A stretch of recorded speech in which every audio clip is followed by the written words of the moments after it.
പ്രൈസലോ.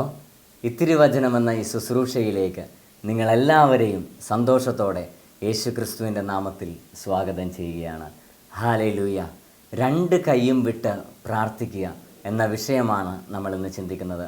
പുറപ്പാടിൻ്റെ പുസ്തകം 17-ാം അധ്യായം 11-ാം തിരുവചനത്തിൽ ദൈവത്തിൻ്റെ വചനം ഇപ്രകാരം പറയുന്നു: മോശ കരങ്ങൾ ഉയർത്തി പ്രാർത്ഥിച്ചപ്പോഴെല്ലാം ഇസ്രായേൽ വിജയിച്ചു കൊണ്ടിരുന്നു. മോശയുടെ കരങ്ങൾ താഴ്ന്നപ്പോൾ അമല്യക്കാർക്കായിരുന്നു വിജയം. പ്രിയപ്പെട്ടവരെ, ഇന്ന് നമ്മൾ പലരും ജീവിതത്തിൽ തോറ്റുപോകുന്നത്, വിജയം കാണാതെ പോകുന്നത് നമ്മളുടെ കരങ്ങൾ ദൈവസന്നിധിയിൽ ഉയർത്താൻ മറന്നു പോകുന്നത് കൊണ്ടാണ്.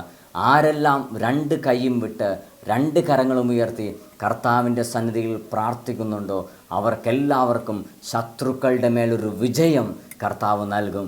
നമ്മുടെ കൂട്ടായ്മയിലുള്ള ഒരു കുടുംബത്തെ സ്നേഹത്തോടെ ഈ സമയം ഓർക്കുകയാണ്. റോസ്ലി ചേച്ചിയും ജസ്റ്റിൻ ചേട്ടനും ഒരു മത്സ്യത്തൊഴിലാളിയാണ്. ഒരു ദിവസം അദ്ദേഹം മീൻ പിടിക്കാൻ വേണ്ടി പോയപ്പോൾ ചേച്ചി കർത്താവിൻ്റെ സന്നിധിയിൽ രണ്ട് കരങ്ങൾ ഉയർത്തി പ്രാർത്ഥിച്ചു. എൻ്റെ ദൈവമേ, ഇന്ന് ചേട്ടന് വഞ്ചി നിറയെ മീനെ കൊടുത്തു കഴിഞ്ഞാൽ ജെഫിൻ ബ്രദറിൻ്റെ ഫോണിൽ റീചാർജ് ചെയ്ത് കൊടുത്തേക്കാം. പ്രിയപ്പെട്ടവരെ, ഞാനിതൊന്നും അറിയുന്നില്ല. അന്ന് അത്ഭുതം എന്ന് പറയട്ടെ, വൈകുന്നേരം വന്നപ്പോൾ ഇതുവരെ കിട്ടാത്തത്ര മീൻ, വഞ്ചി നിറയെ മീൻ കർത്താവ് അദ്ദേഹത്തിന് കൊടുത്തു. റീചാർജ് ഫോണിൽ വന്നപ്പോഴാണ് എന്നെ വിളിച്ച് ഈ കാര്യം പറയുന്നത്. ഇത് കേട്ട് പ്രിയപ്പെട്ടവരെ, നിങ്ങൾ ആരും എനിക്ക് റീചാർജ് ചെയ്ത് തരാൻ നിൽക്കരുത്. കാരണം അന്ന് ആ ചേച്ചി ഇതെന്നോട് പറയുമ്പോൾ എൻ്റെ കണക്ഷൻ പ്രീപെയ്ഡ് ആയിരുന്നു, എന്നാൽ ഇപ്പോൾ പോസ്റ്റ് പെയ്ഡാണ്. പ്രിയപ്പെട്ടവരെ, ആ ചേച്ചിയുടെ വിശ്വാസം ഒന്ന് നോക്കിയേ. രണ്ട് കരങ്ങൾ ഉയർത്തി പ്രാർത്ഥിച്ചപ്പോൾ ദൈവം അവിടെ ഒരു അത്ഭുതം സംഭവിക്കുകയാണ്. മത്തായിയുടെ സുവിശേഷം 14-ാം അധ്യായം 22 മുതൽ 33 വരെയുള്ള തിരുവചനങ്ങളിൽ നമുക്ക് കർത്താവായ യേശു വെള്ളത്തിന് മീതെ നടക്കുന്ന ഒരു സംഭവം കാണാൻ സാധിക്കും. ഈശോ വെള്ളത്തിന് മീതെ നടന്നു വരുന്നത് കണ്ട് ശിഷ്യന്മാർ അത്ഭുതപ്പെടുകയാണ്. അപ്പോൾ പത്രോസിനൊരു ആഗ്രഹം, വെള്ളത്തിന് മീതെ നടക്കണമെന്ന്. പത്രോസ് വേഗം പറഞ്ഞു, ഈശോയെ, ഞാനും ഒന്ന് വെള്ളത്തിന് മീതെ നടക്കട്ടെ. ഈശോ പറഞ്ഞു, അതിനെന്താ പത്രോസേ, നീ ഇങ്ങോട്ട് നടന്നു പോകുന്നേക്ക്. പ്രിയപ്പെട്ടവരെ, പത്രോസ് വെള്ളത്തിലിറങ്ങി നടന്നു. എന്നാൽ പത്രോസ് നോക്കിയത് ഈശോയെയല്ല. അവൻ നോക്കിയപ്പോൾ കാറ്റ് ആഞ്ഞടിക്കുന്നത് കണ്ടു. അവൻ ഭയന്നു. നമ്മളെല്ലാവരെയും ഈശോ വിളിക്കുന്നുണ്ട്, എന്നാൽ നമ്മൾ പലരും നോക്കുന്നത് ഈ കാറ്റിലേക്കാണ്, നമ്മുടെ കടബാധ്യതയിലേക്ക്, പ്രശ്നത്തിലേക്ക്, രോഗത്തിലേക്ക്, തകർച്ചയിലേക്ക്. എന്നാൽ പത്രോസിന് എന്താ സംഭവിച്ചത്? പത്രോസ് കാറ്റിലേക്ക് നോക്കിയപ്പോൾ അവൻ മുങ്ങിത്താഴാൻ തുടങ്ങി. ഉടനെ അവൻ യേശുവേ എന്ന് ഒച്ചത്തിൽ വിളിച്ചു. പ്രിയപ്പെട്ടവരെ, നമ്മളും പലരും ഇതുപോലെയാണ്.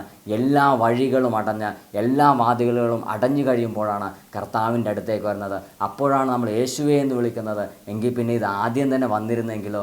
പ്രിയപ്പെട്ടവരെ, രണ്ട് കരങ്ങളും ഉയർത്തി ആരെല്ലാം പ്രാർത്ഥിക്കുന്നുണ്ടോ അവരുടെ ജീവിതത്തിൽ ദൈവാനുഗ്രഹങ്ങൾ ചൊരിയും. തെക്കേ അമേരിക്കയിലെ കുരങ്ങനെ പിടിക്കുന്നത് ഇപ്രകാരമാണ്.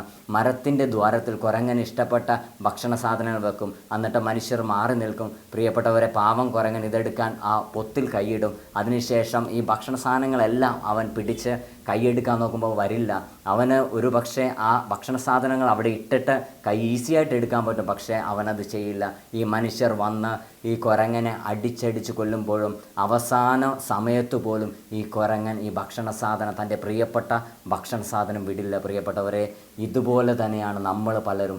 ലോകത്തിൻ്റെ ഈ ദ്വാരത്തിൽ കുരങ്ങൻ പിടിച്ചിരിക്കുന്നത് പോലെ ലോകത്തിൻ്റെ ദ്വാരത്തിൽ നമ്മളും കൈയിട്ട് സമ്പത്തിനെ, സ്ഥാനമാനങ്ങളെ, മറ്റു പല വസ്തുക്കളെ നമ്മളും പിടിച്ചിരിക്കുക. നമ്മൾ രണ്ട് കൈയും വിടാൻ തയ്യാറാവുന്നില്ല. ഒരു പഴഞ്ചൊല്ല് ഈ സമയം ഓർമ്മ വരികയാണ്: ഉത്തരത്തിലിരിക്കുന്നത് എടുക്കുകയും വേണം, കക്ഷത്തിലുള്ളത് വിട്ടുകളയാനും പറ്റില്ല. അത് പറ്റില്ല പ്രിയപ്പെട്ടവരെ. നമ്മൾ രണ്ട് കരങ്ങളും വിട്ട് രണ്ട് കരങ്ങൾ ഉയർത്തി പ്രാർത്ഥിക്കുമ്പോഴാണ് കർത്താവിൻ്റെ അനുഗ്രഹങ്ങൾ നമ്മുടെ ജീവിതത്തിൽ ഉണ്ടാകുന്നത്. അതുകൊണ്ട് പ്രിയപ്പെട്ടവരെ, നമ്മുടെ രണ്ട് കരങ്ങളും വിട്ട് രണ്ട് കരങ്ങൾ ഉയർത്തി കർത്താവിൻ്റെ സന്നിധിയിൽ നമുക്ക് പ്രാർത്ഥിക്കാം. അതുവഴി ദൈവത്തിൻ്റെ അനുഗ്രഹങ്ങൾ നമ്മുടെ ജീവിതത്തിൽ നമുക്ക് സ്വന്തമാക്കാം. സർവശക്തനായ ദൈവം നിങ്ങളെ അനുഗ്രഹിക്കട്ടെ. എല്ലാ മഹത്വവും കർത്താവായ യേശു ക്രിസ്തുവിന്. ആമേൻ.